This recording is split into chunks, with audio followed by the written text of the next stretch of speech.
Yes, yes, yes. Yo, I don't know what they say, but I guess Happy Friday. You wanna know what? I don't believe in that shit, honestly. Fuck that Happy Friday shit because everybody don't have sat the weekends off. Sometimes people have to work weekends. So it's not Happy Friday. It's Happy My Friday. And it's thank God it's Friday. Or thank goodness it's Friday. You know, that type of shit right there. So, you know, first off, we're gonna get into this Threes Up podcast. Okay. I didn't come on last week, whatever. Yeah, sometimes I'll be fucking up, but we're gonna get back to the shit. Let me tell you something. This has nothing to do with sports, but congratulations to Michigan first. We in the building, number one, as we were supposed to be. But I just want to talk about some life experience, some bullshit. As a human race, or as mostly black people say this nonsense. And I'm so tired of people saying stupid shit all the time. So when you greet someone, what's up? How's your day? How you been? And I'm gonna speak to my black people first, and then I want to speak to the other races. I'm gonna play a small scene. I'm gonna play a small scene, right? I'm gonna be two people at once. I'm gonna say, "Hey, what's going on? How you been?" Now I'm gonna be the other person. Yo, I know what. Please tell me what the fuck do I know? I'm asking you the question because I don't know how you've been. I haven't seen you in 6 months. I haven't seen you in 3 months. I haven't seen you all week. I haven't spoken to you. I don't know what happened. The fact that I'm speaking to you is great because you could have been dead yesterday. So when I ask you, or somebody asks you, how you doing, what's up, and gives you a greeting of hello, basically, or ask you how you're doing, you don't tell a motherfucker, you know, because I don't. I honestly don't know how the fuck you're doing or what's going on in your life. It's the reason I asked you. I don't know if you got in a car accident. I don't know if your tire was flat. I don't know if you got a new baby on the way. I don't know what's going on. I don't know if you're leaving a job in 2 weeks or you're getting married. I don't know what the fuck you're doing. So when I say hello, how you doing, what's up, what's good, whatever the other thing greetings are, don't proceed to tell me that I know because I don't. Don't say you know. Don't say that shit. It's fucking annoying and it's stupid. I don't want to, I just don't, that's the shit that, what they say, gets on my fucking nerves. No, I don't know. And if I've said it, I apologize. Because I know you don't know what the fuck I'm doing either half the time. Or any of the time. So let's try to cut that out moving forward. People, okay? Let's really try to cut that shit out. You know. Do I? Am I supposed to? Do you have my phone number? Do we live next to each other? Because if we don't live next to each other, I don't have your phone number, your Facebook, anything. If we don't communicate and I see you and you say you know, when I say hello, what's up, what's good, how you doing, you know. Nah, I don't. I will proceed to block you in life. I will proceed to never talk to you again. Because that's how I'm doing in 2024. When you say some dumb shit like that as grown ass men, what's going on? How you doing? You know. Yo, don't ever talk to me again. I will not have a conversation with you ever again. I'm good. I'm finished. Game over. So that's my thing. Please, please, people, stop in 2024. Please stop saying You know when somebody says, how you doing, what's up, what's going on, what's good, you know. No, the fuck I don't. Please stop saying that shit. Please stop doing it. So we're going to move on because this is a sports show. But if anybody will have a comment on to anything of that, we can discuss that shit all day because I'm fucking tired of fucking bullshit from grown-ass men or whomever. The human race is just, I don't even know what's going on anymore. You know. Like, bitch, when last time I talked to you? When last time I seen you? No, I really don't know how you're doing. I don't. You could have had COVID. You could have did anything. I don't know. Please enlighten me on what I know or what I should know. Do you want me to know what's going on? Please help me understand this shit because I don't know. So just give me an answer or just say I'm doing good and get the fuck on about your business because I don't know and I probably don't want to know. But anyways, back to the bullshit, back to the Sports Threes Up podcast. Like I said before, listen, congratulations to my Michigan, Jim Harbaugh, and all the sign stealing because it paid off. And if you ain't cheating, you ain't trying. So being that we allegedly cheated, we won a championship. And now you can't take it from us. It's over. My guys served their suspension. The people's been fired. Everybody did what they were supposed to do, and we won. There's nothing you can say about it now. Nothing you can do. It's over. It's over, man. It's over. Let's go, Michigan. A couple people declared for the draft. But we're going to be all right. We got that. Oh, man, our quarterback, 6'4", about 240. Sheesh. His name is Orgy, so we know we got some jokes about that. Orgy, however y'all want to say it. Oh, man, next year he's a sophomore. He's coming in. Oh, as a junior, it's going to be crazy. It's the same way we did with Mr. JJ over here when he was backing up McNamara. And we brought him in key situations, playoffs, all that shit.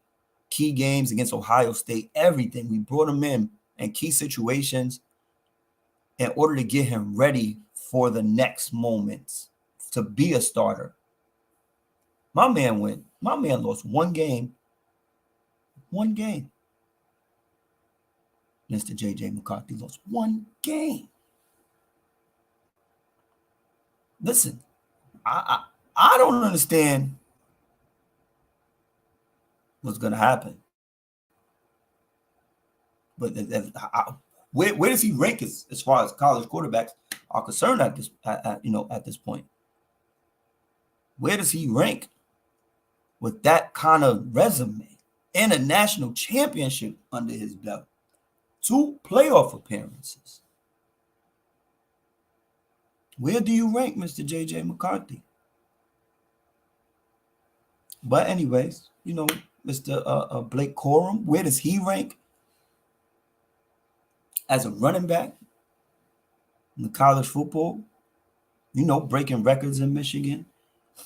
Not sure, if he broke any NCAA records for regular season touchdowns, but he damn for sure broke the Michigan record. Jim Harbaugh, they did my boy dirty. Suspended him all them games. I don't like how he did them, but guess what? It didn't even matter. Our team was that good. I mean, I can talk about our schedule, but guess what? We beat Penn State. We beat Ohio State. Then we beat the Alabama, even though Florida State, unapologetic, I'm going to need you. I'm going to need you in here immediately. And what happened? What happened with you guys got all kinds of sanctions and shit coming down now for Florida State. I need an explanation. I need an explanation. Y'all was talking about we was the ones who was cheating and NIL deals and all of this shit. Y'all are banned from this shit now. Your whole program. I seen it. I'm gonna look it up because my phone has been acting a goddamn fool. But they are now in some trouble. They are penalized for a related recruiting violation occurred in Florida State football program. And they got some violations and they have been convicted. They got penalties. Penalties for all their shit. Let's go down the list because we didn't receive this shit as winning the national champions, baby. Hold on. All right. 2 years of probation, a 2-year show cause order for the assistant coach, including a suspension from the next 3 regular season games, a 2-week restriction on recruiting communication and required attendance at an NCAA region rules seminar attendance, a restriction from off-campus recruiting during fall 2023 for assistant coach. Hold on. But we're in 2024, so hold on. A 3-year disassociation from the booster, a 1-year disassociation from the collective, $5,000 fine plus 1% of football budget, a 5% reduction in football scholarships over 2 years probationary period. 5 scholarships will be taken, basically. A reduction in official visits, paid visits in the football program in 2023-2024 academic year by 7. The school also unused official visits for 2020. So this whole shit. So they're going all into 2023-24, 24-25 academic years. And a reduction of the number of recruiting days. So you can only 6 evaluation days during 2023 and 2024. We're in 2024, but so next year, y'all are fucked. So your program might take a step back because you got a lot of people going pro. So, and this just came down a couple days ago. So I don't know what's happening with that. I'd love to get my Florida State guy up here so he can talk about it. Oh, yeah. So he just said this is my fault. Hold on real quick. I'll send him a link.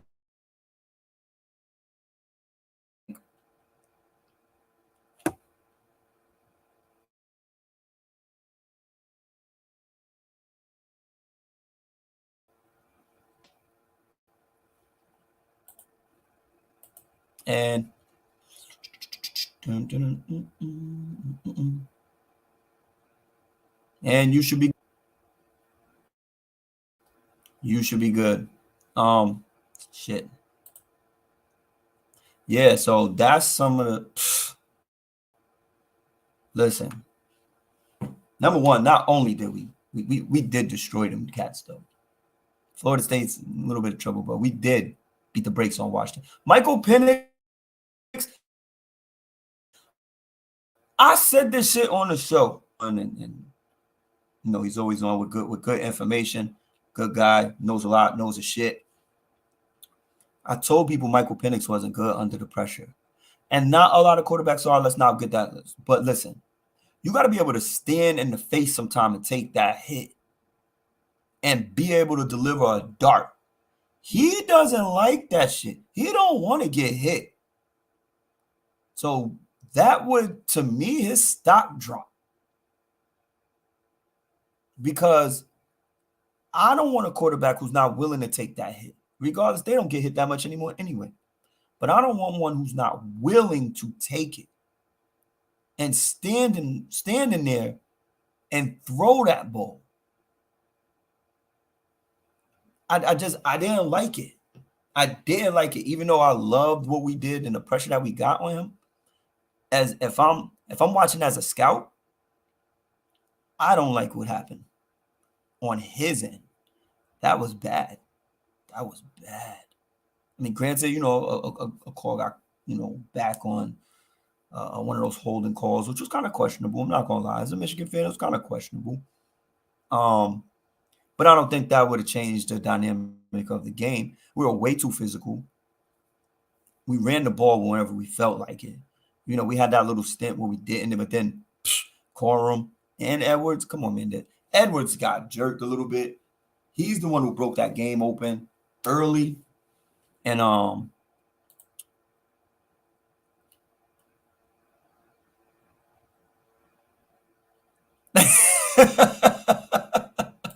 what it do, my guy? What it do? I was supposed to be on, but I was relaxing and I was enjoying everything. It's been a long time, bro. Been a long time, drunk. And that's the only bright spot I got. The only bright spot I got. My Giants stink, but we did beat Philly. I don't want to hear, nah. A.J. Brown was in. Jalen Hurts was in. Don't want to hear it. Injuries happen. A.J. Brown fumbled. That was the problem. We got pressure on Jalen Hurts. They've been lethargic the whole time out. But back to my Michigan, Blake Corum and Edwards, they did a job on them cats. They did a job. And McCarthy put the ball when it needed to be put there on his receivers when it did. He still could work on his touch a little bit more, I would say. And he could be a good NFL quarterback. I'm not going to say great, but he could be a good NFL formidable quarterback. Uses his legs. He could be a better version of Derek Carr. Like a better version of Derek Carr. If he just is able to get some more touch on that ball. And he'll be a good NFL quarterback moving forward. Like, he could have a good Kirk Cousins career. Like I said, a good Derek Carr career. Maybe a little better. I'm just putting that out there.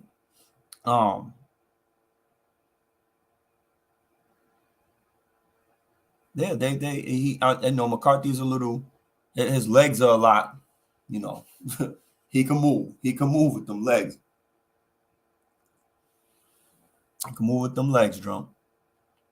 I think he'll be more built for this game in today's era than Derek Carr would moving forward. Being that he could be a dual threat. So I like that. Hopefully Unapologetic is supposed to come in. I want to hear what do you think about these violations coming down on Florida State? Drunk, what do you think about that?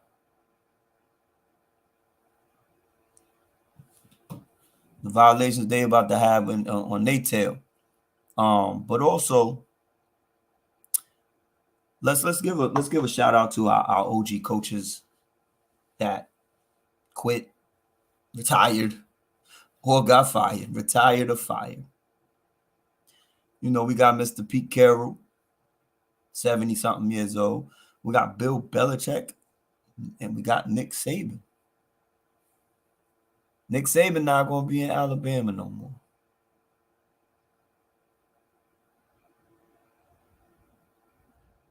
Oh yeah, they got assistant coaches suspended for 3 months. I mean for 3 games. They recruiting violations. They got I just read them all off, but they got a lot of recruiting violations they can't have now. Scholarships is going to be taken away, and it was supposed to be this year, and it's going into 2024, 2025 season too. So yeah, they're about to suffer a little bit, bro. They're about to suffer. I wish Unapologetic was in here, but he's right now he's getting ready. So hopefully he comes in here. Hey, I already drunk. See, I wish we knew each other because it's already there, baby. It's already there. It's already there. And I actually added a 4th. Yeah, they still getting them. They still getting them with the NIL deals. But drunk, it's already on the screen. It was on the screen. I got a one must go. But I did Parcells, Belichick, Carroll, and Nick Saban. Because I threw Parcells in there. Because Parcells is the teacher of Mr. Bill Belichick. So I wanted to see where people's heads was at with that. But we'll get to that in the, you could actually answer that question right now.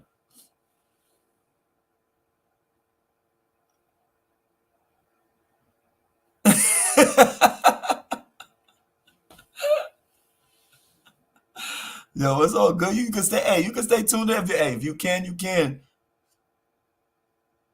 Yeah. I threw him in there on the one must go shit, man. You know what I mean? I might be up here by myself. You know what I mean? But it's all good. You know what I mean? We gonna start doing a lot more daily. We're gonna start doing a lot more daily shit. I'm gonna ease my way into it all, drunk. I'm gonna ease my way into it.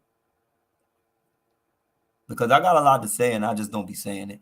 And I be letting my regular life get in the way of doing this podcast shit. And I'm not gonna let that happen no more.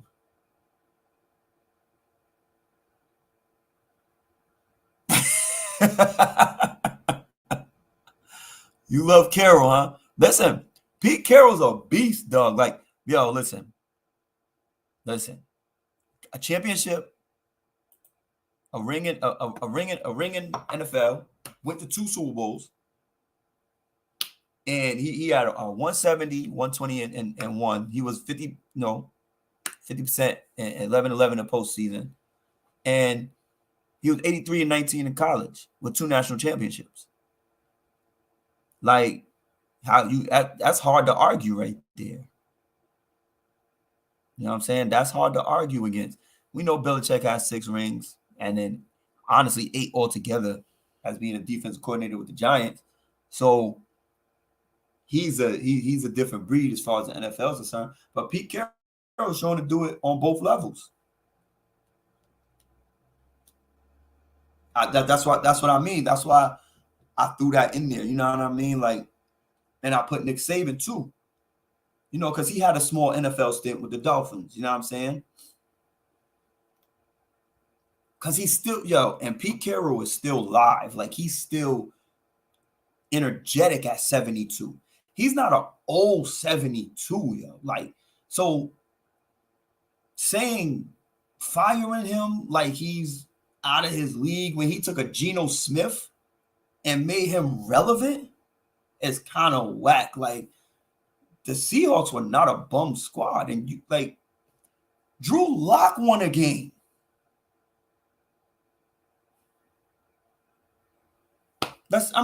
Put that into perspective. I think Pete Carroll was like a quarterback whisperer because Russell Wilson can't seem to get it all the way together with Mr. Peyton over there.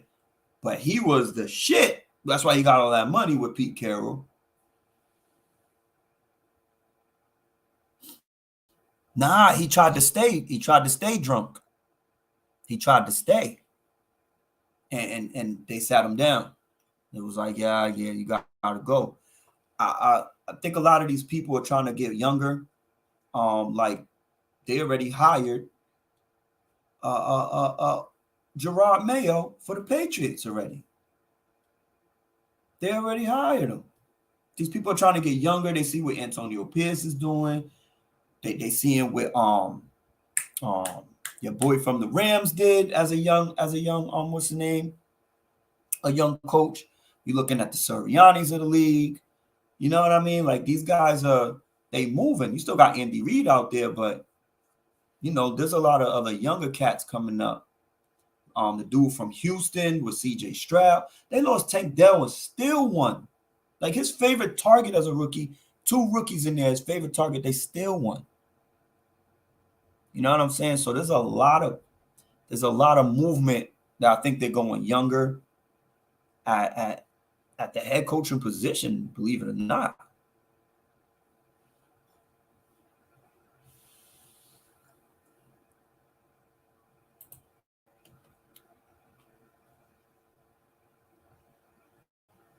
And yeah, because you know what? Let's talk about the Chargers. Chargers are they're horrible, right? But probably one of the most talent. And they even went out and got guys. They went and got Pro Bowl guys. Like the Khalil Macks. Like, how do you not? You got a Bosa and a Mack on the other side. You got Herbert. You got Austin Eckler. You got your Williams, your Keenan Allens. You got every fucking position covered. Every position covered. And you still can't get it done. What up, Unapologetic? What's going on? Just having damn difficulty. Good. Doing good, man. So before we get back into the sports and your Florida State violations and shit, right? Oh, really? All right. For sure, bro. Appreciate you checking in, Drunk. Yes, indeed. Appreciate you, Drunk. Oh, he was here for a while. Damn. No. He just came in. We just got on. We just started talking. So when I started this show, right? This has nothing to do with sports, right? So when I say, like, if I ain't seen you, right? Yeah. And maybe in 3-4 weeks or some shit, right? And then I'll be like, yo, what's going on? You know, how's everything? You're gonna give me a response, right? Right. But you're not gonna say, you know. What? What the hell? When people say, you know, after you ask them how they doing or hello, what's good, after you greet them and they say, right, you know, the fuck do I know, nigga? like, what? If I knew, I wouldn't be asking you this question, right?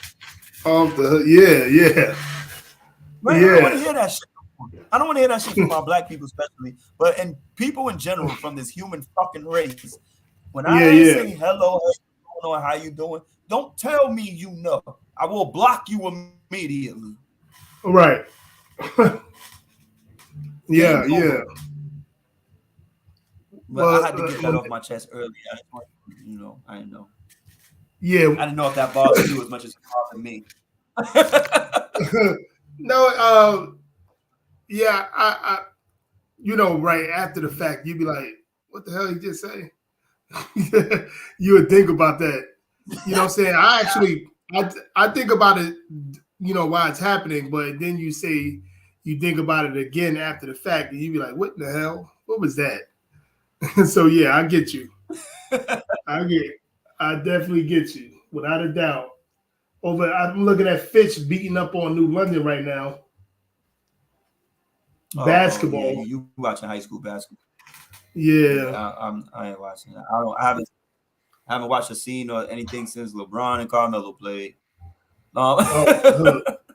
Hey, actually, these other damn college basketball and NBA, in my opinion, college basketball and NBA, I don't watch the NBA until May, for the most part. But listen, college basketball. I don't know what happened yesterday. I don't know what happened yesterday, but the Celtics got a 31-0 run from the Bucks, and the fucking Oklahoma City beat the Blazers by 63. I don't know what was in the water yesterday, but I'm stunned. And they want to try to listen. They want to try to make clips and do funny shit about our generation and the defense that we played and the plumbers and all of that shit, how they say it. Because one person said it. Now everybody takes that joke and runs with it, which is absolutely trash. That was a trash joke that y'all running with. For anybody who sees this ever and you use those type of shit, that's trash. Right. That's trash. They weren't plumbers. They weren't none of that shit. But anyway. Well, yeah. Well, I don't know what was in the water yesterday. That shit was crazy. Yeah, I did hear about I did see a little bit of the Milwaukee. Was it Milwaukee and Boston? Yeah. Yep. And I did see Yep. that, and I'm looking at it like, is that the real score? And this was like just before halftime, and I was like, is that a real score? And then I just turned from it. You know what I'm saying? Yeah, that should. Because I don't know what's in the water either. I don't know what the fuck what these teams are doing, what have you. They play. It seems like they pick on which game are they going to play tough in. When you play in Boston or teams like Boston, I don't know why you wouldn't play tough all the time, but that's what it is. Everybody playing? Like, Yeah, it looks like everybody was. yeah, Looks you like know what I'm saying? How everybody was you know how they be taking time off. I mean, at the end of the day, even if they wasn't playing, my G, like, come on now, come on, Right. that was way too much. Yeah, Jason Tatum was playing. He played 15. Jaylen Brown, Porzingis, Holiday, they all got in. So there was no excuse. Right. That's crazy, man. No excuse. But what's the name? What's his name? What do you call himself? He called himself 000, whatever. He's in our era. Hold on. Yeah. Gilbert Arenas. Yeah. He be talking Agent that shit Zero? too. Gilbert Arenas. Yeah, Agent Zero. Yeah. He be talking that stuff too. He be talking about our generation badly too. You know what I'm saying? I hear him say it a couple times. But they are ways skillful. They do. I agree with that part. They are skillful, meaning, all they Nowadays, do is there's a lot more skill because a blueprint was in place, right? A blueprint was in place, right? Now it's not like we got our skills a lot from we had, like I said before in the show, Michael Jordan had to beat his older brother, right? Yeah. Reggie Miller had to beat his older sister. Yeah. You know what I'm saying? Like, they went outside and played basketball, son. Right. We went outside and played football, whether it was concrete, whether it was in the back of the yard, in the field. We played fucking sports with no one around to coach us at fucking 6, 7, 8, 9, 10, 11, 12 years old. Exactly. You know what I'm saying? So these people are getting coaching from yay high because most of these parents are pushing their kids to be rich for themselves. Yeah. Our parents just let us be who the fuck we was. Right. Absolutely. I agree 100% with that. But what you think about the fact that you got it right here? My bad, Steve. Go with you what you're saying. What the phone? Number one, from now on until next season, when we come on this show, thank you, and I have this hat on, I'm gonna need a congratulations. Oh, well, one of the other guys will have to give you congratulations. I'm gonna need some kind of acknowledgement when I come on this show with this hat on. Okay. Yeah, we did say we was gonna talk about it, but you're gonna wait until several days later. But congratulations, I would have definitely did it. All in. I was taking it all in. Yes, it's been a good week. Yeah. This was just Monday. This was just Monday. Yeah. Yep. Hold on a second. Yeah, it was just Monday. You can do it in here. Yeah, you. But yeah, so your people are the ones who have these violations from the school. You know what? Did I ever talk about you guys' violations? I mean, I had about 15 of them this year alone. But did I ever talk about you guys' violations? Okay. I'm just saying you guys are now in the eye of college football with y'all violations everywhere. You guys got penalized harshly. You said harshly? You look up you ain't look up everything. Like this year, you can't have your scholarships. 5 scholarships are being taken away. You can only do about 6 weeks of recruiting. Like you guys got a lot of penalties against y'all. For y'all, for your involvement in boosters and NIL shit. I don't know if you looked it up. I don't know, but it's in there. You know, you get your Google on. It's your team. I'm gonna let you, reevaluate that, and we can come back to that, at a different date.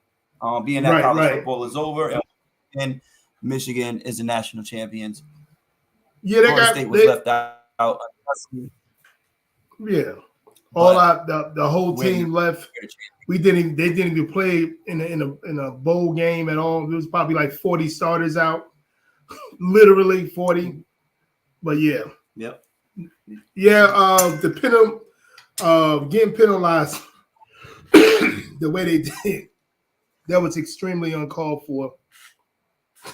Extremely, but that's the way it is. I get why them coaches be leaving right away, like your boy about to do.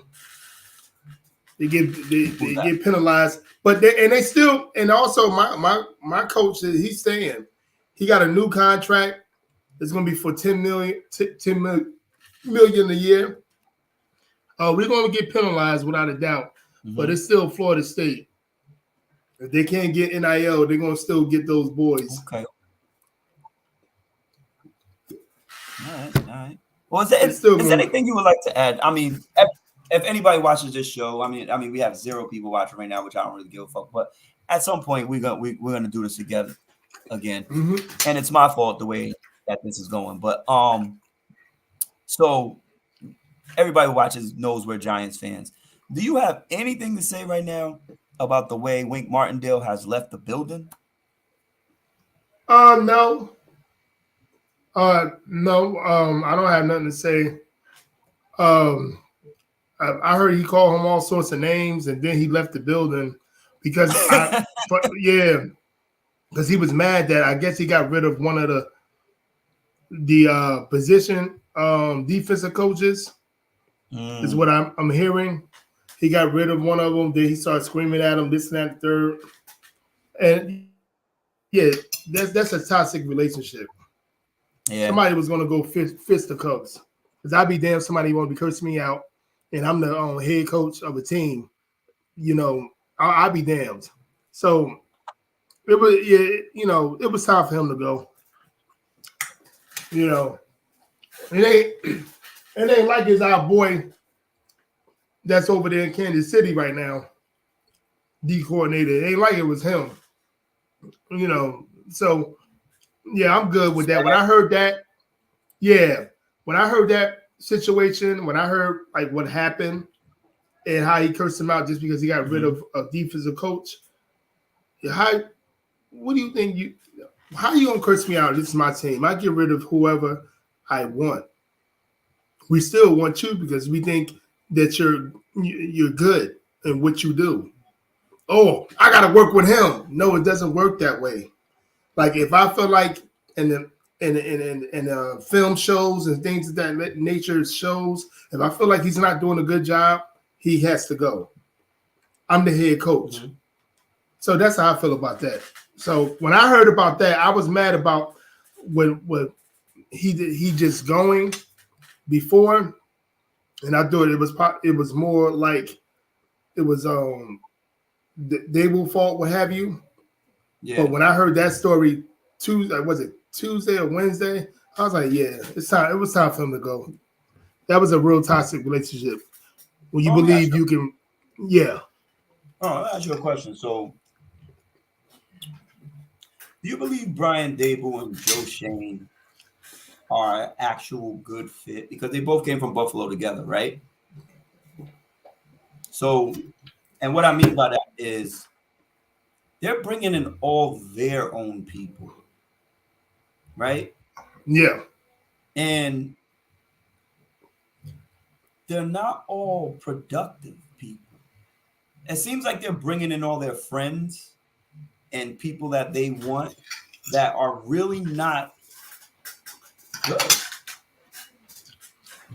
So as you think that like might have been like I because don't think. Yeah, this I could don't be think. this could be basic bullshit, right? So like Yeah.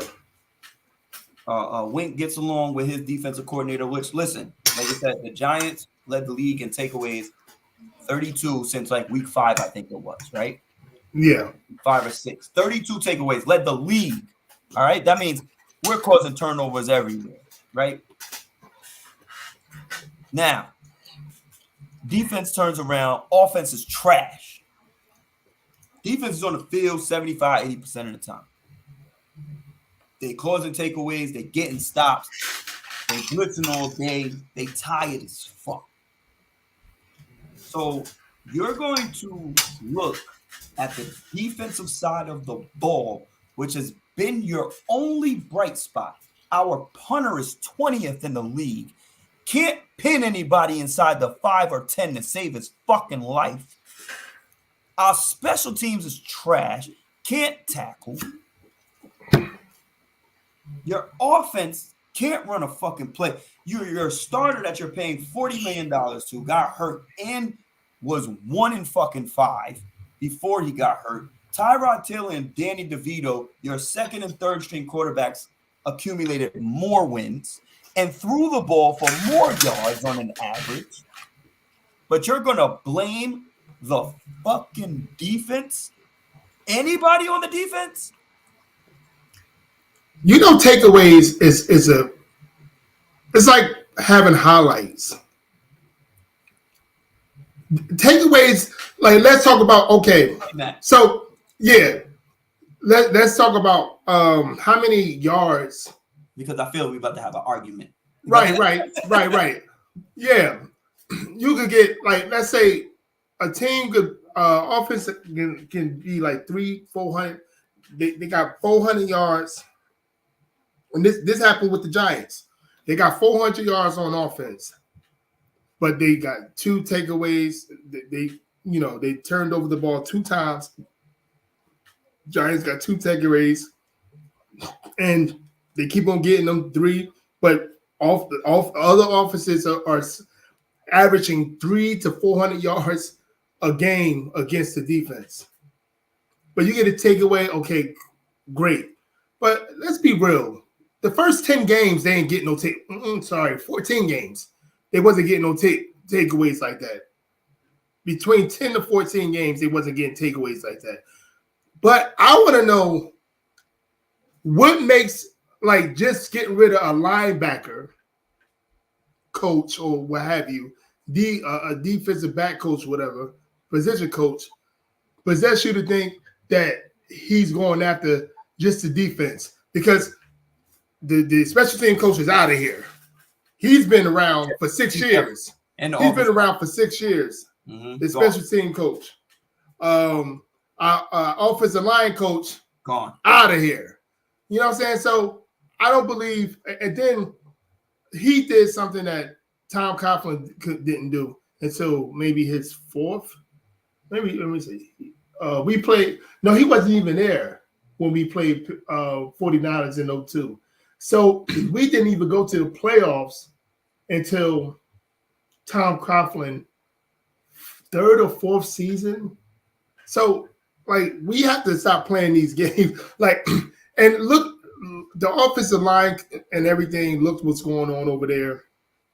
You can't throw the ball too much, and then when they do throw the ball, we see how the offense can develop plays when they got a chance to throw the ball.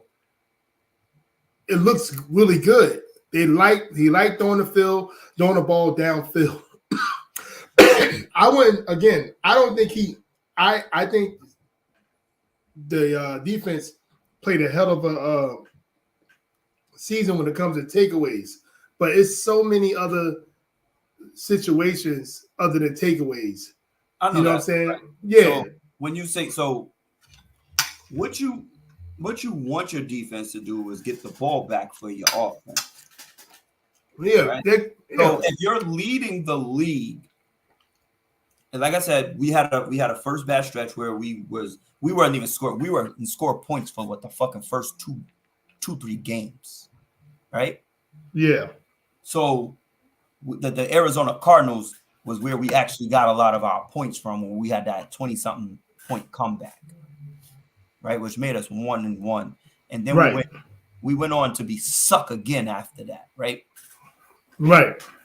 So you want your defense to get the ball back for you.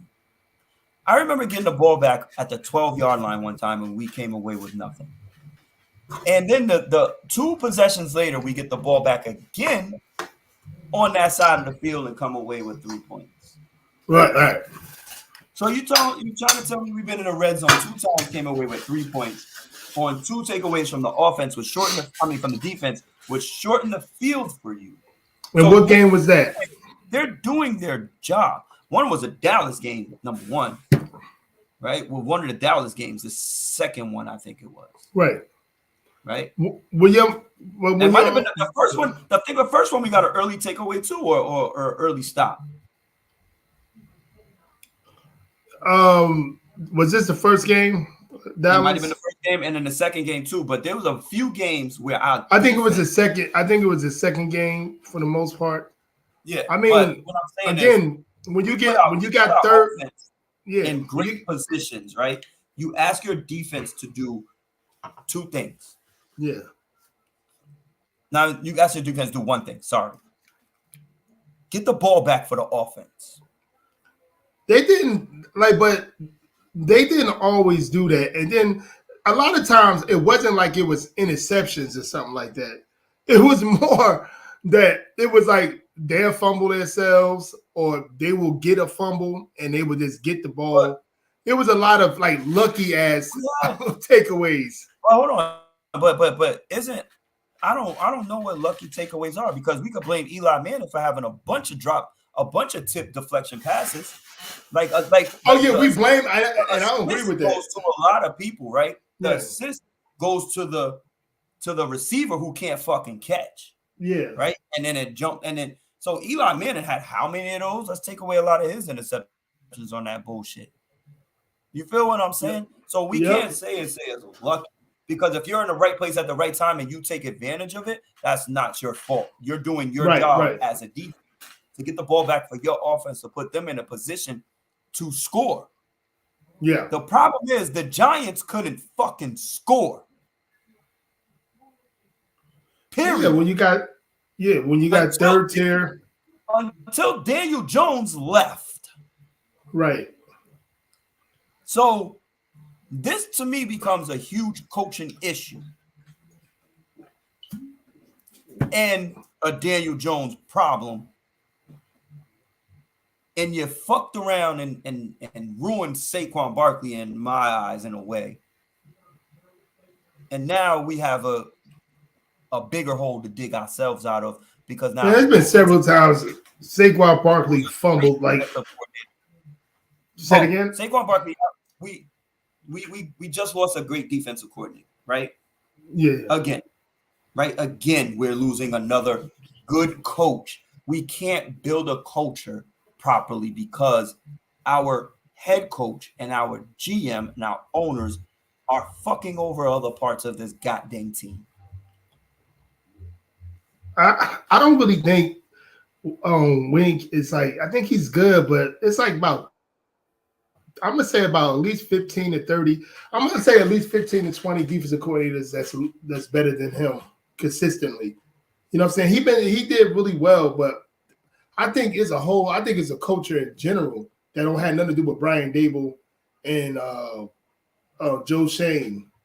I think it's the culture, because it was way before they came. Way before they came.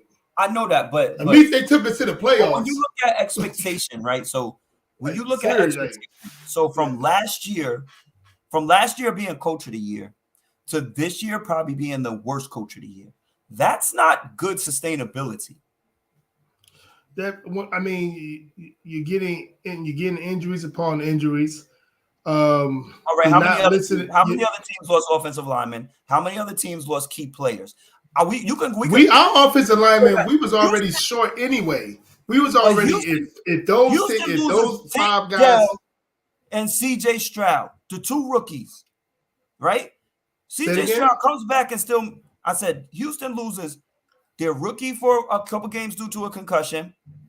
CJ Stroud loses his favorite target in Tank Dell, even though he was a rookie, and they still happen to make the playoffs with losing his favorite target. His best guy was Nico fucking Collins, and I love Nico Collins, but I'm just saying who was our best guy last year? Well, I'm talking about this year. Yeah, but I'm just saying these things happens when you hot, what have you. But I guarantee next year, this how it happened with the Giants this year. I guarantee next year Houston do that. I'm not gonna guarantee because I don't know, but I'm gonna say I want to know. I know one thing. Next year, if Houston, next year, a lot of teams gonna be prepared with Houston. By Houston, a whole lot of teams. That's some bullshit. For some reason, I don't know. I don't. For some reason, I don't like where this is going. Right? Do you? No. You can tell it's bullshit. Yeah. So I don't. Yeah, I would have been. Yeah. I say, can you recall? Like that's something that had nothing to do with what we talking about. But yeah, I feel like they're gonna be ready for Houston next year. Doing all that stuff he did, not taking him for granted. They're gonna be a team, and hopefully he stays poised and do what he do. CJ Stroud, yeah. Last year, I've been saying that shit for over a year. We had goddamn Stop and Shop workers at the receiver. Here you go. Didn't I just say that? Here you go. No, they weren't. They weren't Stop and Shop workers. They were Stop and Shop workers. No, nobody ain't know nothing about Richie. They weren't good. No, Richie James came from San Francisco, son. He could play. Yeah, but he was I don't know about even play. Richie he was like a sixth receiver on that team, fifth receiver on the San Francisco 49ers. Okay, but Richie James, look what he's doing. Look at he's making key plays in Kansas City. Where? I ain't hear his name in a long time. What? I haven't heard his name in a long time. I'm so sorry. Obviously, Kadarius Toney don't get no more burn. Richie James made a couple big plays again with that last game that Kansas City played. Listen, I'm watching. Okay. He's in there. I don't because I've been watching him. I ain't see the last game. He reminds me of Steve Smith for our team. That Eli Manning's like third down Steve Smith. You know what I'm saying? And he reminds me of that. And Richie James for us did the same thing. Like even though he would drop key passes, he got that dog in him where he would come back and correct his mistake. He will make a big play for us. A third and 14 and catch it in between two motherfuckers and like that little bastard got heart. You know what I'm saying? And he makes big plays. Right. I agree 100%. I just haven't been seeing him this year through a lot. He was my favorite Giant last year. Because Kansas City is lacking in catches for their receivers. You know what I'm saying? Yeah, and I've been heard, and Richie was one of the lackers as well. But he had a few good games. Yeah. He had a few good games and everything. Just like I said, man, they're gonna have to do a whole recall. And if what's the name Wink don't want to be there, he want to cause a toxic situation. You don't want nobody. That's what's wrong was. Like we live a lot longer. We live a lot longer when we don't like have toxic situations in our workplace, in our lives in general, what have you. Just like if they don't want to be around each other, let's give it up. Okay. Richie performance might not blow you away, but consider the caliber of the competition he's facing. What do you mean the caliber? I would like you to elaborate on the competition that he's facing because Richie James is playing in the NFL with Kansas City, bro. Like I I think the caliber of competition that he's facing, except for if you're talking about in the West, the Chargers, Denver, and the Raiders. I don't know what the hell. I kind of get that, but the Raiders did put the brakes on them. You know what I'm saying? I think Denver did beat them too as well. So yeah, Denver beat them. I think Denver beat them twice. Did LA beat them? No, I mean Las Vegas beat them twice. I don't think so. I know they beat them once, I believe. Maybe I'm not for sure. Who, the Raiders? I'm not for sure. Did they beat Kansas City once or twice? Once. They beat them once. And then I know Denver beat them twice. Antonio Pierce beat them. You know what I mean? Not the first. Oh, okay. And then and then Denver. Okay. Right. So they beat them the last game. Yep. Yeah. They beat them last game. So I like so let's do a small let's take a small break from the bullshit. And then let's give a big up to these coaches that got fired. Because I got a one must go for you. Okay. One must go. So but this is the coach's edition. Right. The coach's edition. So we got obviously Bill Belichick with the Patriots. Right? Right. Hold on, let me get back to my fucking list. I did it with Drunk. He picked who he picked though. But we got Pete Carroll. We got Bill Belichick, Pete Carroll, Parcells, and Nick Saban. Parcells 172, 131, 11-8 in the postseason with 2 rings. Belichick, we already know 6 rings, but he had a fucking record of 302, 165 with a 31-13 playoff record. Pete Carroll 170 and 120 wins and losses. He was half and half, 11-11 in the postseason, but he won a Super Bowl, but he also won 2 national championships. I mean, that's Pete Carroll. And then you got Nick Saban, who went 292 and 71 and won 7 national championships with 2 different teams, 6 with Alabama, 1 with LSU, and he had a short stint in the NFL, 15 and 17 as a Dolphins coach. So if you have to have one of those coaches, one must go. Go do what you want to do with this. One more must go. Just one out of all those guys.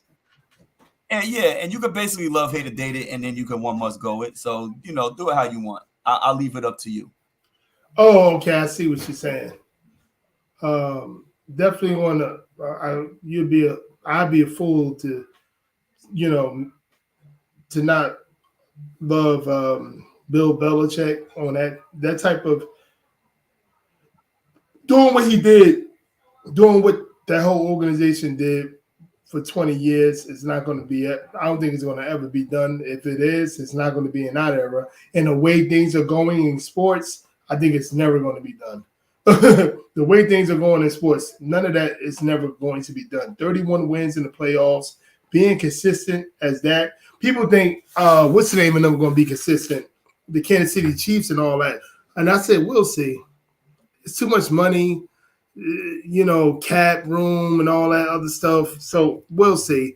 So again, this man been good as long as my son been born, and my son is 23. That's a long freaking time. So I'm gonna love Bill Belichick. That's an easy one. Date, and this actually was kind of close. Date Nick Saban, because let me tell you something, man. I really can't stand a lot of people, because what makes me sick is that they think it's going to be easy to be an Alabama coach. They think it's going to be easy to be an Alabama coach because you're in a historical. What's the name? Even Stephen A. Simp was talking about Did you no. This is serious because I don't understand why he even talk about football, basketball either. Because from when I'm hearing his this brother, I mean, he just loudmouth and like Negro's like a loudmouth and he's bombastic. So okay, I guess that's entertaining. If you ask me, that's the modern day Bojangling. So anyway, he said that Prime should try to get to Alabama thing. And he would say that because all of them, again, are go along, get along gang shit. That job is going to be hard because that dude made that culture. He made the Alabama culture. He made the Alabama culture. Every say it's the players. No, sorry. It's him. Alabama ain't win like that since the motherfuckers, and they wasn't winning like that. Actually, that guy, their famous head coach in the 60s, 70s, whatever, I think he won 1 or 2, and it was like 10 years, from each other or something like that. You're not going to be able to do that. Win 6 or 7 championships, national championships. He won 1 with LSU, and people believe he left too early because he probably would have dominated with LSU. And he left you too early to go to Miami, and then he left there. Went to the NFL and then left there, as we know. So Nick Saban is going to be liked because that motherfucker was he's the best. He's the best. And whoever going to have the Alabama job, oh, man, I feel sorry for you because everybody going to think you should be a fucking legend. Yo, listen. And it better be, shoes to fill. Hell yeah.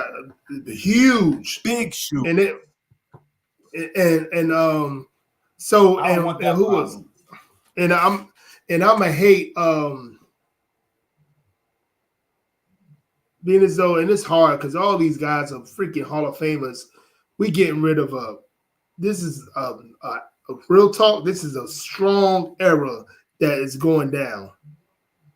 So Pete Carroll, I'm gonna have to hate him, but I'm stupid as hell for hating him because Pete Carroll and that damn Seattle, even when he was with USC, they probably could have been like Alabama if he would have stayed on.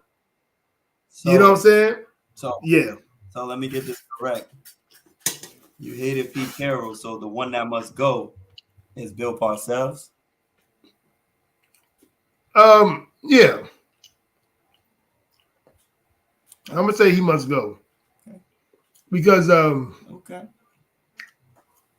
he wasn't as consistent as all them guys at all. Bill Parcells is a legend in his own. He's like a second tier to me. Yeah, two rings. Yeah, he's a second tier. But the guys, those three gentlemen, he's compared to them, he's second tier. They did it for over 10 years. What's they did for 20 years? Nick Saban did it for going on 15 years.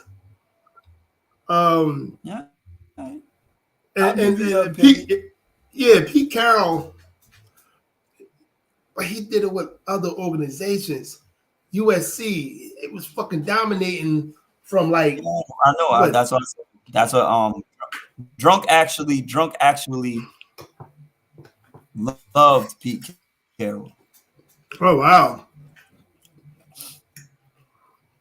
Yeah, because he said he did it in college and he did it in the pros.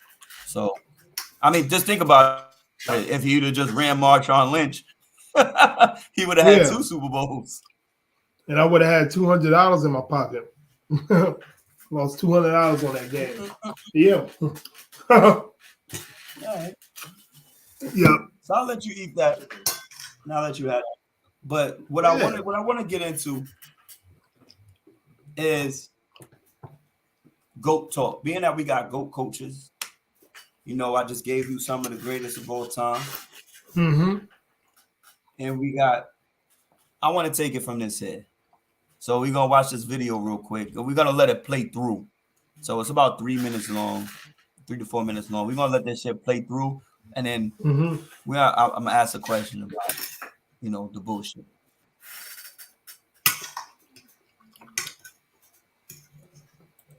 Let me know if you can hear it.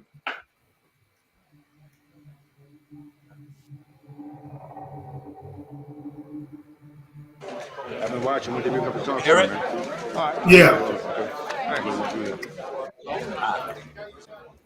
I understand Michael was, at least from what I read, there was a moment of sort of human hesitation as the two of you came together. Did you sense anything? Yeah. Well, he was over there doing something, and I walked over to him.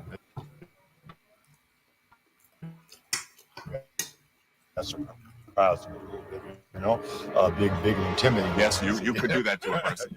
So I just. Stern, there has to be some concern, though. The NBA will remain popular. It's a great game celebrating its 50th anniversary. But Michael Jordan is a once-in-a-lifetime phenomenon, and the Bulls have won 4 of the last 6 championships. The ratings for the last 6 NBA finals have all been strong, but the graph really jumps when Michael Jordan and the Bulls are on national television, even if other star players from major markets are in the other series. So when you lose Michael Jordan and the Chicago Bulls, there's got to be a dip. Well, there'll never be another Michael,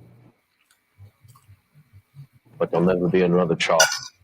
And tune in to NBC tomorrow to see the fate was the next Elgin Baylor. Michael Jordan was the next Dr. Jake. There are lots of grandchildren coming, and each one is singular. But as they're going to continue this. There has been a golden era of players in Europe, but also in that Magic and Michael. Not only were the symbols of the league, but the teams, one after another, were the best in the league, and that sort of circumstance will be repeated. What, the Boston Celtics of Bill Russell, chopped liver, Bob? No. I mean, you know, you don't even focus on the great teams that we've had, and there will continue to be. But that's prior to this. That's prior to this explosion of the NBA's popularity. Well, that's prior to the media explosion that covered it. If Wilt Chamberlain had gotten the exposure that our players get today, if Bill Russell had gotten it, there would have been a different golden era. To take nothing away from our current players, they may well be the best who played the game. They're playing in a golden age of media, which will continue to grow. It became personal with me. 1997, at the 50th anniversary celebration of the NBA, Chamberlain succinctly defined how the modern game had changed to its chief beneficiary. And over in the corner, Mike Jordan. And they're sitting at the table arguing vociferously who the greatest player of all time was. And they're just intense as can be. So now David Stern comes into the room. And says, okay, got to go. And Michael and Wilt are still going at it at this table over here. And so David finally says, come on, Wilt, Michael, we got to get going. And so they stand up. And Wilt, who always has the last word in everything, Wilt looked down at Michael and said, hey, just remember, little guy, when you played, they changed all the rules to make it easier for you to tell. I played, they changed everything to make it different. there was no retort, no. End of conversation. Vantage.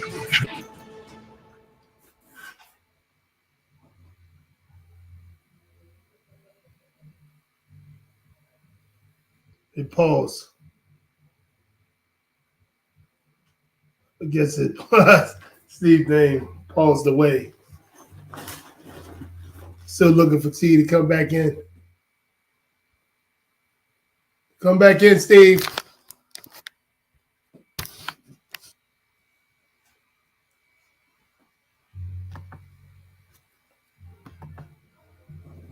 Wait for Steve.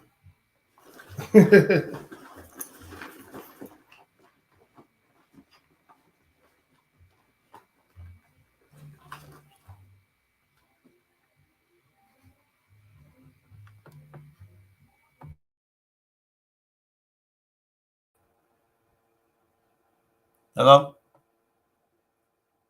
I'm here. I'm here. Oh, yeah, my bad. I don't know what the fuck happened real quick. But you heard that shit, right? Mhm. Yeah, You heard that yeah. Yeah, I remember hearing this for That's years. just crazy. When he got at Michael Jordan talking about they changed the rules for you and all that bullshit. they had to change the rules for you. They didn't do that for me. I remember hearing that over the years. Real talk, right? So you know, one of my questions is you know, what is the criteria to be the GOAT, and is it rigged for certain players to achieve this? And should we classify any one individual in a sport as the greatest ever? The two-part question.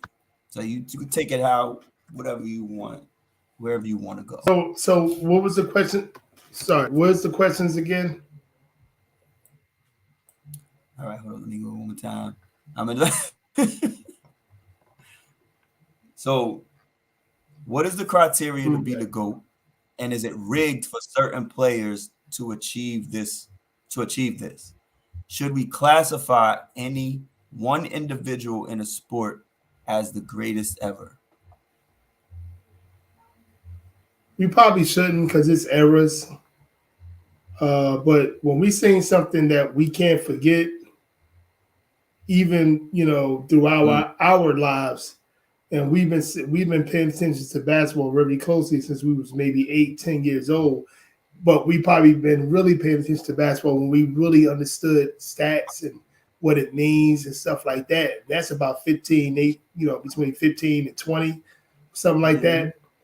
Yep. So, and if we still thinking about the same person out of all these other players that came through, you know what I'm saying? So some people, especially students of the game, they're not going to listen to the media. But sometimes the media can really be the con artists and try to tell us who we think should be the greatest player. But I mean, for people to have some type of conversation, that's built that. But it's going to always be an argument, because I believe. But I know my father, he's in his mid to late 60s. I think he believed Michael Jordan is the greatest, and he saw a lot of other really good players, even Wilt Chamberlain play. You know what I'm saying? And I never heard the old school dudes say Wilt Chamberlain is better than Michael Jordan. I never heard that. So is public opinion the public opinion holds more weight than actual play? Because Wilt Chamberlain was athletic as fuck. He ran track and field. Yep. Right? But he ran up against Bill Russell. Wilt Chamberlain has two rings. Bill Russell has 11, right? Hey, Bill Russell used to bust his ass every time they played each other. But Bill Russell got 11 because he had the better team, right? Yeah. Sure. So, but he also was a great defensive player and rebounder as well, right? Yes. So he beat Wilt Chamberlain all the fucking time. Now, when you talk about Wilt Chamberlain and Michael Jordan, he's saying he's better than him. They changed the rules for him. That's where it gets interesting, because you're talking about rule changes. Like right now, we watch what Steph Curry did, right? And how the game has changed, and they have made it so Steph Curry flourishes more. Yeah. Not LeBron James. So they didn't change the rules of the game for LeBron, but they changed the rules for Wilt, but he said to make it harder. And he still dominated. They changed the rules for Jordan to make it easier, and he just took off and did all types of crazy shit, right? Yeah. LeBron came in the middle, Kobe and LeBron came in, boom, boom. And then Steph Curry now has changed the game again. Yeah. So is that the criteria? Should that be the criteria to be mentioned as the greatest of all time if you were the one to change the game and you excelled at what you were doing, what they changed the game to? Because we talk about Curry got what, 4 rings? Yeah. Same as the greatest of all time, LeBron. Right. Right? So, but they actually changed the game because of Steph Curry. Right? Not LeBron, Steph Curry. Right. Who was his nemesis, who beat him more times in the finals than whatever. And then they changed the game for Michael Jordan. They changed the game for Chamberlain. So regardless, Yeah. So who's actually the best player? Is he? it should be the best players on of the era. I believe it should be that who's the best player of your era. So that's what you would. That's what you consider. Yeah. That's what you would go by. Yeah. So are you gonna, so do you want to do this in years? Yeah. Whatever. Yeah. Whatever they was. You know, what's the word I'm looking for? Whenever they were. What's the word I'm looking for? They were relevant. You know, they was in a prime. Or what have you, whenever that was like it's a subject where people get offensive and people died off of got killed. No, I ain't trying to be funny, but people got killed for just because of their opinions of it, and then the other person, their opinions was a little stronger than theirs. And then they say, you know what, F it, bow. So I think you probably shouldn't even talk about it at all. You probably shouldn't even talk about it at all. But again, I would go by era. I would go by whenever their prime was. You know what I'm saying? And then we'll take it from there. Because again, rules have changed. Michael Jordan had to change these rules. He was playing against athletes as well. So, Will Chamberlain. So the question is, did they change the rules, right, to make it?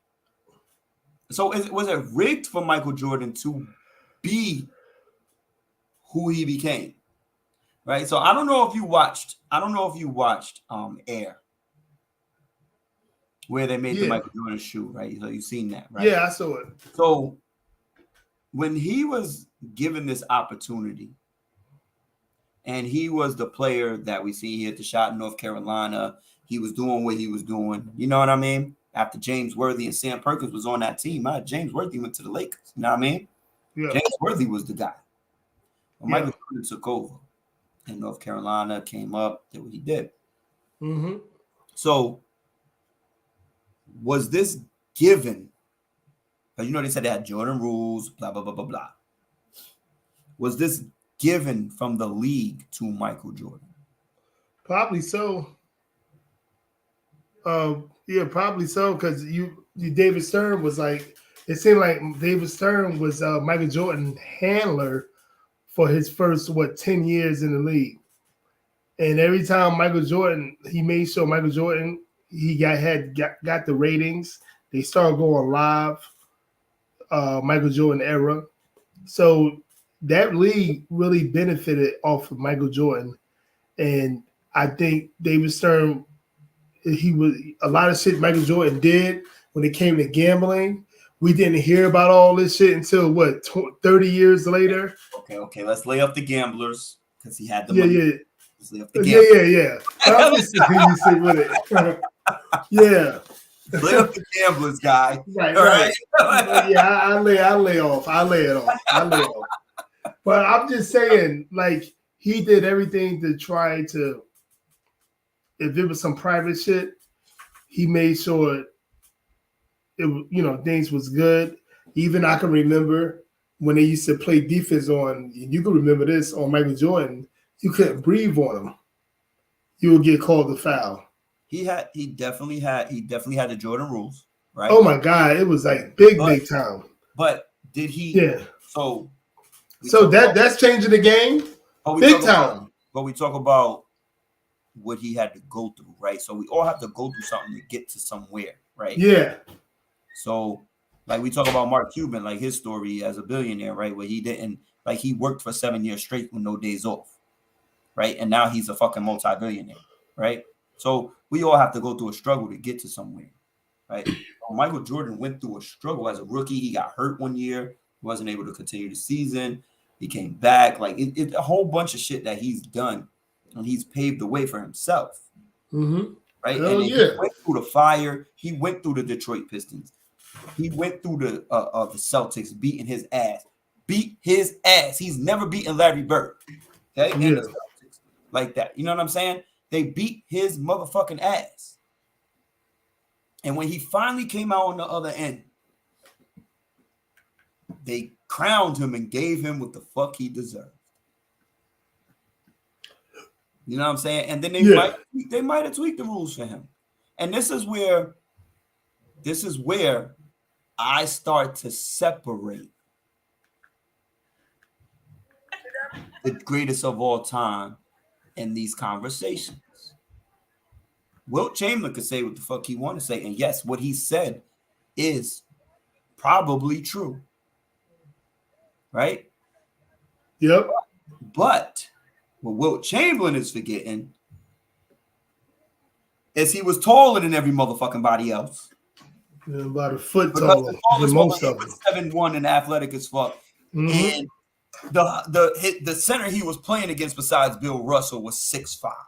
Right? Right. So let's not forget that type of shit. Right? There's no way you able to have 50 rebounds if you not playing on a Nerf hoop against your goddamn nephew. Right. You know what I'm saying? So, and this is why some of our generation with the Rodmans of the world, and were held in high regard because of what they did against their contemporaries, and they were smaller. Charles Barkley is one of my favorite because to me he was the first stretch for 6'4", 6'5", and he was 25 rebounds if he wanted to. You feel what I'm saying? Yep. He was playing the power forward position, posting up, shooting the mid range, hitting his free throws, hitting threes, dribbling, taking to the hole. He could do every fucking thing you can imagine. Besides Tim Duncan, he's the second greatest power forward to me ever to play the game. Okay, not Karl Malone, that's second or third now. Either second or third in points scored ever. You know what I'm saying? So we're gonna take away. He has no ring. Yeah. You know what I'm saying? But he also was a great scorer. Right. Top 5. Right. But I'm not gonna consider him the greatest power forward just because he was that. Tim Duncan has 5 rings and was basically unstoppable. Charles Barkley changed the game, as far as I'm concerned, at the power forward spot, the way he played the game. Right. Run the floor with a dribble, shoot the 3, shoot the J, post up, dunk on you off the vert, like everything you want. Charles Barkley gave you. Everything. Stuff that we wish Zion would do for us. Yeah, that I don't even want to do that. You know what I'm saying? Point. Yep. But so when we talk about the greatest of all time, I think it has to get looked at to what Wilt Chamberlain said. The rule changes.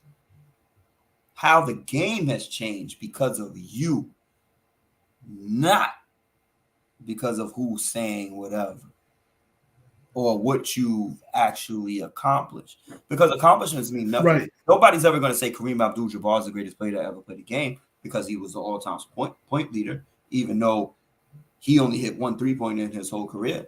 Oh my God, yeah. Nobody's ever going to say Kareem Abdul-Jabbar. When you say greatest player of all time, nobody's going to say Kareem Abdul-Jabbar. Nobody. They will actually say Wilt Chamberlain before they say Kareem Abdul-Jabbar. Yep. Because of the athletic ability and the records that he has, 100 points in the game, right? Rebounds in the game. And Kareem was a winner. Exactly. He won fucking 5-6 championships. Yep. Kareem was an absolute winner.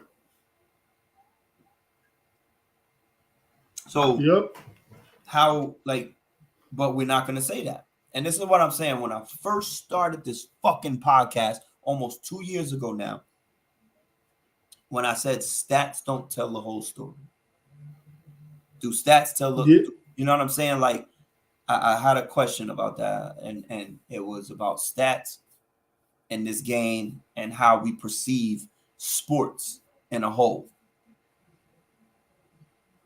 And a lot of this generation is really, really, really stat heavy, analytically driven. Yeah. And that's not sports. Yep. Like, numbers only give you but so much, right? But a person, I had a conversation again, a couple other people I ran into. It's so crazy how this shit goes. Ran into a couple people talking about Tom Brady. Tom Brady's the GOAT. Okay, yes, he's the GOAT. The greatest winner. But he's not the best quarterback, bro. He's never been the best quarterback on the field at any time. Peyton Manning was a better quarterback. Joe Montana is a better quarterback. At this point, Patrick Mahomes is a better quarterback. Aaron Rodgers is a better quarterback.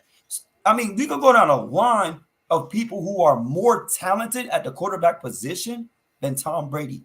But you can't teach certain things in here, and you can't think in here. Here, in your heart, is Yeah. why LeBron James isn't the GOAT in a lot of people's eyes. It's because Yeah. Michael Jordan wouldn't lose. LeBron Yeah. James is okay with losing. Yeah. He won one championship against Steph Curry, got the block, and claimed himself the fucking greatest ever. You feel what I'm saying? And everybody laughed at that. When you claim yourself the greatest ever, you're And not I the was- greatest ever, son. And I was a LeBron fan at that particular point when it comes to, like, when he did that, he said that shit. I think that's when I started veering off on him. But I was happy as hell when they won against Golden State. Yeah. But when he said that shit, I was like, nigga. I saw the narcissism in him right then and there. And this is what I'm saying, son. You can't. Yeah. You have to let the, like I said, you have to let the people and the speak for you. You can't speak for yourself. Yep. That doesn't make you the greatest ever speaking for yourself. Everybody till this day, regardless, when you talk boxing, heavyweights, Mike Tyson's probably one of the greatest. Muhammad Ali and Mike Tyson are fighting here and here and here. Mhm. Depending on generation, right? Yep. But there's people with way better records. There's people with way more knockouts, less losses, right? But you're Yep. never, ever, ever gonna dispute that Muhammad Ali and Mike Tyson are probably 1 and 2 greatest heavyweights that ever Yep. fucking step on this goddamn planet. Absolutely. Floyd Mayweather. People are gonna say Floyd Mayweather 50-0, but everybody forgets before Julio Cesar Chavez lost. Julio Cesar. Yeah. He was 72 and up. Oh God. But you're gonna I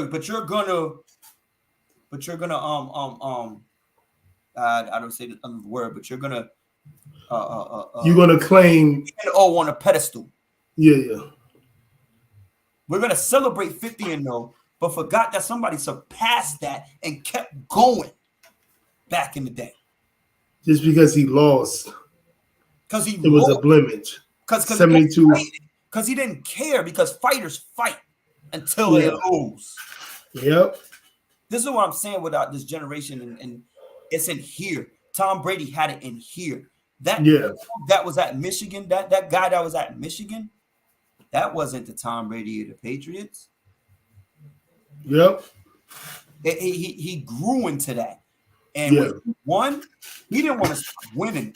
Him and Michael Jordan, Tiger Woods, Yep. those are different dogs and different winners. Absolutely. And that to me is where we separate our GOATs, our greatest of all time. Mm-hmm. That's where it gets separated, in my opinion.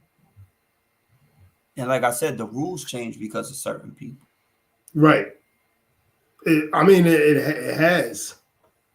That's, the rules have changed because of certain people, and it's so that has the rules actually changed with Steph Curry.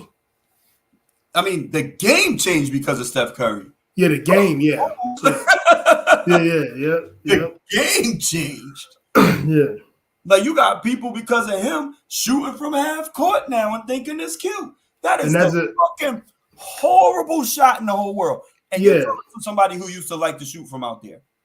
Yeah. It's a horrible shot. And as a referee, that makes it easy on us. Yeah. Like I'll be like, oh, these kids are stupid. And then you have the coaches. These kids are stupid. Yeah, for real. You have the coaches trying to check you because you're not giving the dudes that's shooting from the perimeter foul shots. Fouls, exactly. Like, how the hell am I gonna give him a foul shot? And compare it to the other team that's taking it into this paint. And actually getting hacked. Yes, they're going to get the fouls while you guys try to shoot threes. So do your thing. You know what I'm saying? So, like, that do make it easy on referees. But the referees, we talk about all the time, how, like, referees have been refereeing for 20 years. They'll say, oh, yeah, you guys have it easy. I mean, it was a time where the kids didn't know how to shoot a three. All they do is came into the paint or shoot 8-foot shots or 10-foot shots, whatever. You know what I'm saying? Always taking it up strong. Today, you really don't get it like that. Unless you're playing those real good teams, the actual teams that's winning state titles or what have you, they either the perimeter in the paint, it back and forth. But the ones that ain't really winning shit, they winning probably like 15, 20 games in the season. And as soon as the playoffs come, it's because they want to shoot their way into 90 points or what have you, whatever it is. They lose in the first round. Yeah. That shit happens all the time. So I get what you're saying. That versus the game changing or just the rules have been changed. So Chamberlain said again. The impact that you have on the game, and you succeed to the highest level where people praise you, to me, should put you where you need to be at in this game of sports, because it's a game, and there's thousands, even though it's the 1%, there's still thousands of people that play the game. Yeah. Right? And you happen to be one of the greatest that people emulate, number one. Right. You can't emulate a LeBron James. No. You're either LeBron James or you're not. That's true. Right? So to me, he's a one of one. It's going to be hard to find another LeBron. Like, let's almost keep it a buck. Because nobody's going to be 6'8", 250, or 260, or 245, anywhere between that, and be able to be that athletic and that strong and that fast.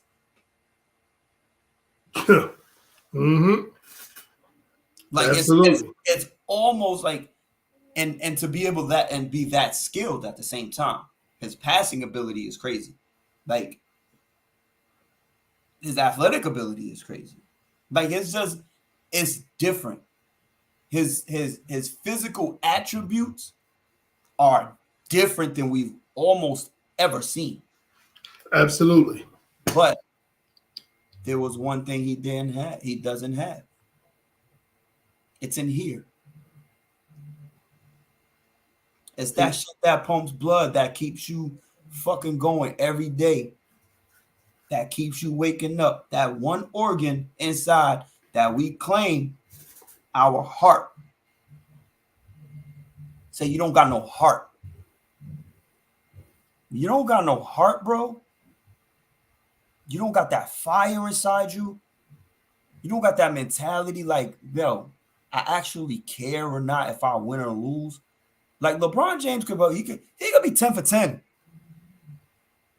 Honestly, he could be 10 for 10, son. Mm-hmm. Who the fuck could stop that type of ability, son? That kind of physical specimen. How do you stop that in a sport where, as an individual, you can dominate? Right. How do you stop that? He stopped himself. That, to me, shows weakness. Yep. Being scared shows weakness. In a place where it's a sport where you don't need to be weak. Where you outweigh everybody at every position. A center can't guard you. A guard can't guard you. Yeah. Nobody can fuck with you.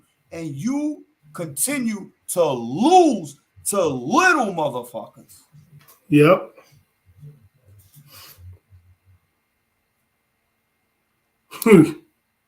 But it's 6. It's not in it. It's not here. It's like you said, you can't do nothing when it's not here. Exactly. You know, and all the people that want to, get on that bandwagon, especially all his boys or what have you, or the mainstream media, they're not going to speak on that. If you do speak on it, they're going to call you a hater and this and that, a third. They're going to call you a LeBron hater.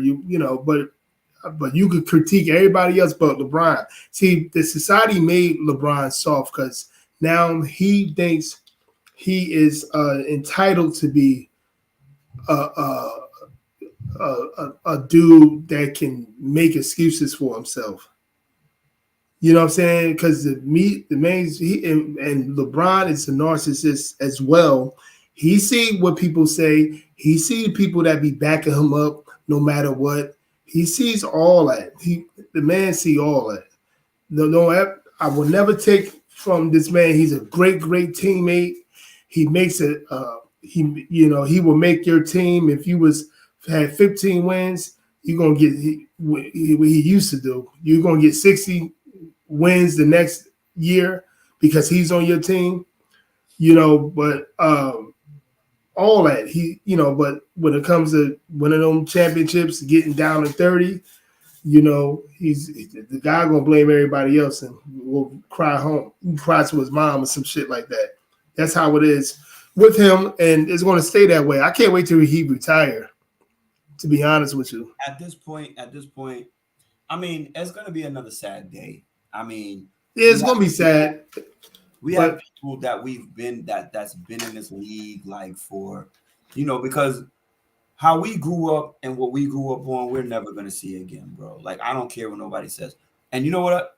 Like, it's because like you you've always alluded to with football, because you're a football guy, this 7-on-7 generation. You know what I'm saying? 7 versus 7 generation. That's what it's gonna come down to, as far as basketball and football. You know what I mean? Yeah. We don't really cover baseball on this show, so it is what it is.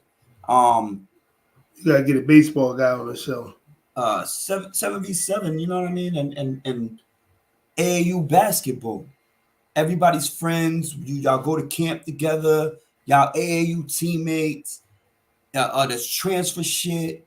Everybody's teaming up. Everybody wants to go here. Everybody wants to go there. Yeah. Like, there's no more real camaraderie. There's no more real loyalty. There's no more real rivalries.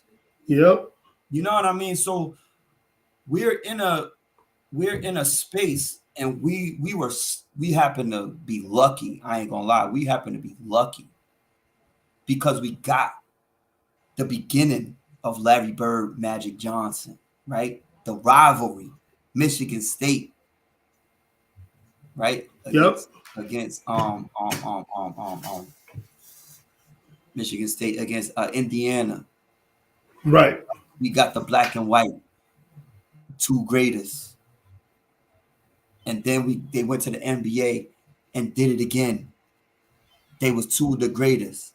Then we had our takeover and Michael Jordan, even though Dr. J came up. You know, it was Dr. J, blah, blah, blah, blah. But Magic Johnson and Larry Bird stole the show. Right. Who got us wearing Converse. You know what I'm saying? Magic Johnson had the Converse. Larry Bird wore the Converse. I don't know what Dr. J had. He might have had Converse too, but he was ABA. He really wasn't the ABA star. He wasn't really an NBA star. Right. He came and did what he did for those few years. But Magic Johnson, Larry Bird took us to that different level. Yeah, they absolutely did. That was 79, 80. You feel what I'm saying? And then it started to get commercialized. Yeah. We started to get the TV exposed. Because you had the Great White Hope and you had the smiling black man. But you know, both America love him. And you know, who didn't love Magic Johnson? Until this day, I ain't seen another motherfucker out there throw a pass better than him. Yes. Throw it. How you want it? Boom, behind it. I ain't looking. You over here. Nigga, you already, huh? How? Yeah. Bounce passes, full court bounce passes. Full court bounce pass. Come Crazy. on. Find it. They glorifying NFL throws across the court.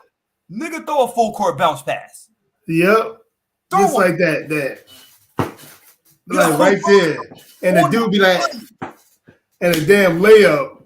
Son. It's crazy. It's so crisp. He's meeting him at the layup line. With at 6'9" point guard. Yep.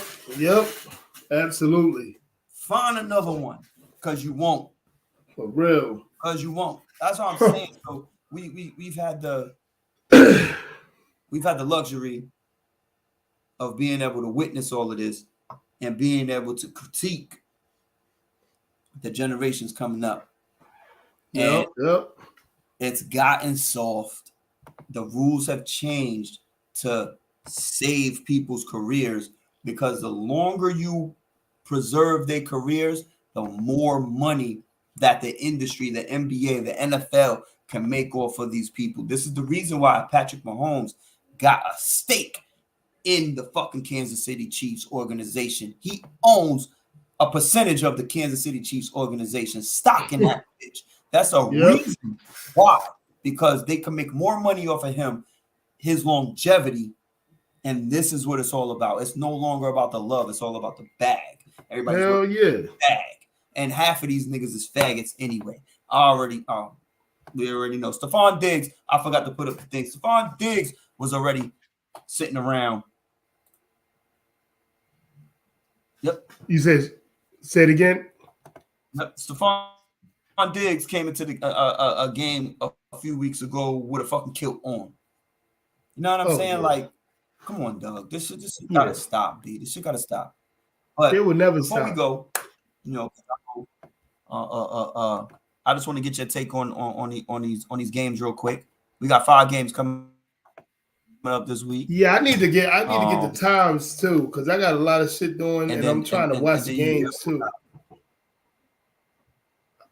No, meaning I need to get the time of the games. I don't got my phone right now, so I can give you. But tomorrow's 4:15 and 8 something, and then it's 1, 4, and 8 the next day, and then Monday night is Philly and the Bucks. But you got Browns and Texans, you got Chiefs and Dolphins, and I think that's the Saturday night games. And then you got Steelers and Bills, Packers and Cowboys, Rams, Detroit. Where do you think this is gonna go? I think the Texans and the Browns are very interesting. Right. I think the Packers and Cowboys are fucking crazy. Not me. I think that's going to be a 2-touchdown game. For who? I think Packers ain't good. They lost to us. They're not good. They playing in Dallas. Dallas is going to beat them by 2 touchdowns. and that's hard for me to say, but they're gonna beat them by 2 touchdowns. And Dallas, you don't see the writing on the wall, son. Yeah, they can happen definitely because Cowboys is something else. But to be real with you, man, I don't see Like I really don't. Like they don't. The Packers have zero to play for. Yeah. Balls to the wall. Because if they lose, it doesn't matter. They're an up and coming young team. Yeah. That's true. They're gonna pull out all the stops. Jordan Love has no pressure. That team has zero pressure, son. Right. They're gonna go in there and just do whatever the fuck they want to do and play freely. Wow, the Cowboys have all the pressure once again. Right. Once again. Yeah. They haven't lost at home this year. And guess Right. what? The writing's on the wall to get that first home loss. You can't keep going undefeated, my niggas. It's just not gonna happen. Right? Yeah, we'll see. I don't. That's not going to be an interesting game comparable to all of them because I can see that happening, or I can see Cowboys blowing them out. Is either or. Miami and the Chiefs. Chiefs by a touchdown or 2. Yeah. Yeah. So you're disrespecting the running game of Miami. They better go because they better run the ball because they defense is they got a whole lot of injuries on defense, and then a lot of their receivers is like what's the name? It's like not 100%. But I'm gonna say a touchdown. So I think they beat them. We're gonna disrespect Tyreek Hill wanting to destroy the Chiefs right now. Yeah, it ain't gonna be on him. Tyreek, what's the name? It's gonna be on that quarterback doing it in that freezing ass cold. Yeah, true indeed. It's gonna be on that quarterback. You know, Eli Manning only do shit like that. You know what I'm saying? Let's be real. He like Green Bay. He loves Green Bay around this time. Yo, I'm gonna pull some shit out my fucking. I'm gonna pull some shit, son, and I'm gonna need you on here.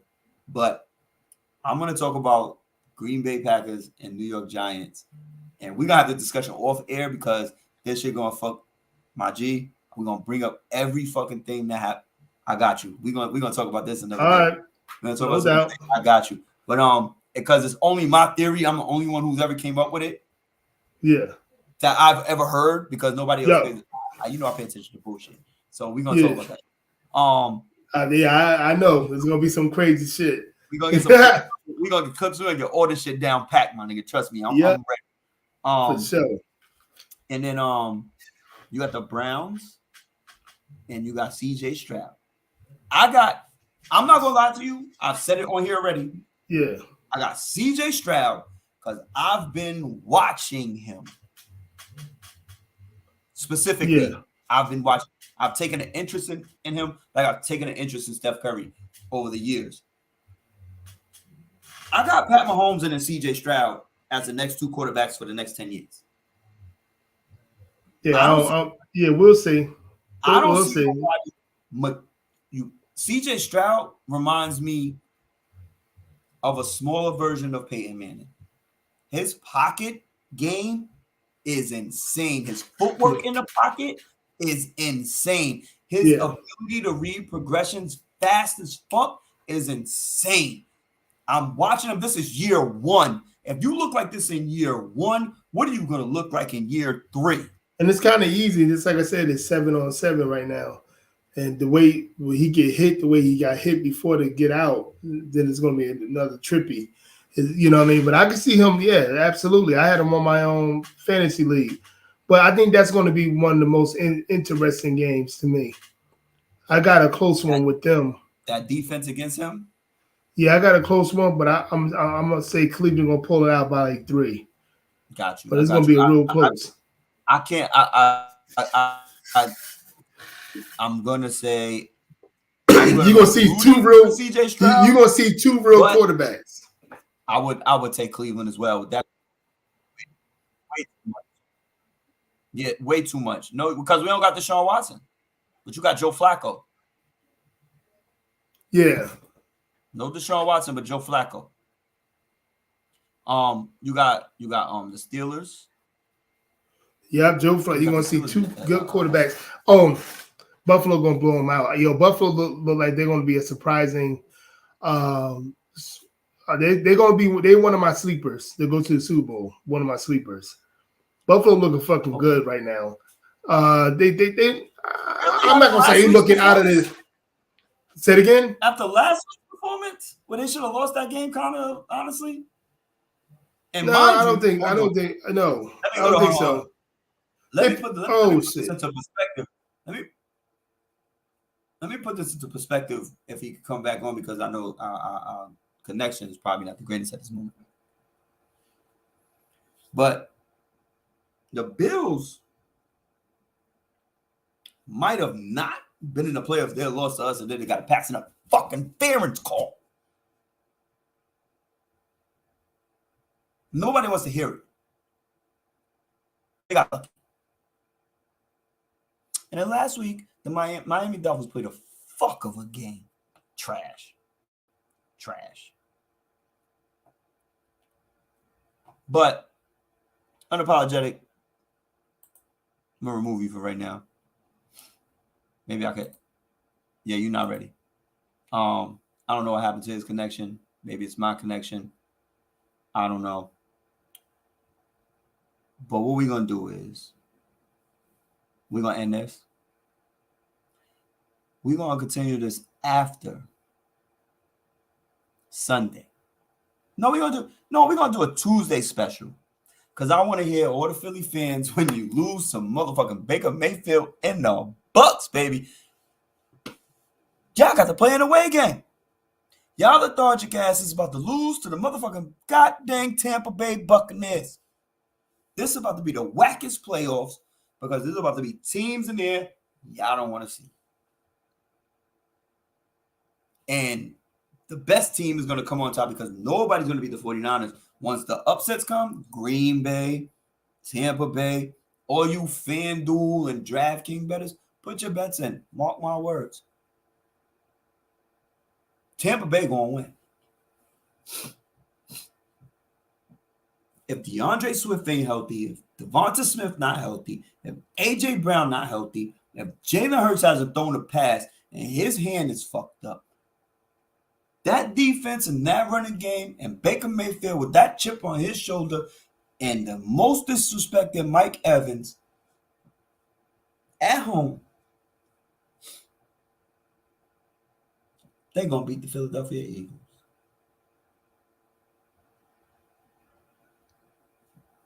And Dallas hasn't lost at home this year. Jordan Love don't give a fuck. Go light skin. He don't give a fuck. Let's talk about it. Let's talk about those Green Bay Packers and how they don't care. And A.J. Dillon, New London native. Let's go. Aaron Jones. That running game. That young coach. Innovative young coach. How they groomed Jordan Love the same way they did Aaron Rodgers via Brett Favre. You don't see the writing on the wall. You don't see where these boys is coming from. The way to make a team, the way to build team chemistry, all these young boys coming together at once that don't give a fuck and care who you are. And look at how the Dallas Cowboys have been susceptible to certain things, the run and the pass. Michael Parsons ain't getting pressure. Lawrence ain't getting pressure. It's starting to slow down. Season, they getting nicked up, they hurt, starting to slow down. Them young boys is ready. They got older teams. Pollard ain't. Come on, man. You need a running game in the playoffs. Let's go. They firing the old coaches, bringing in the shit to new and young. Same shit finna happen with this motherfucker playoffs. Y'all about to see the changing of the guard everywhere once again. But we finna end this. Thank you, Drunk, and everybody who came through. Unapologetic. You know what we do. This Threes Up podcast. We gonna leave you. No, we gonna leave you with the motherfucking goddamn intro again for the outro. Let's go. I'll see y'all Tuesday. Forever. We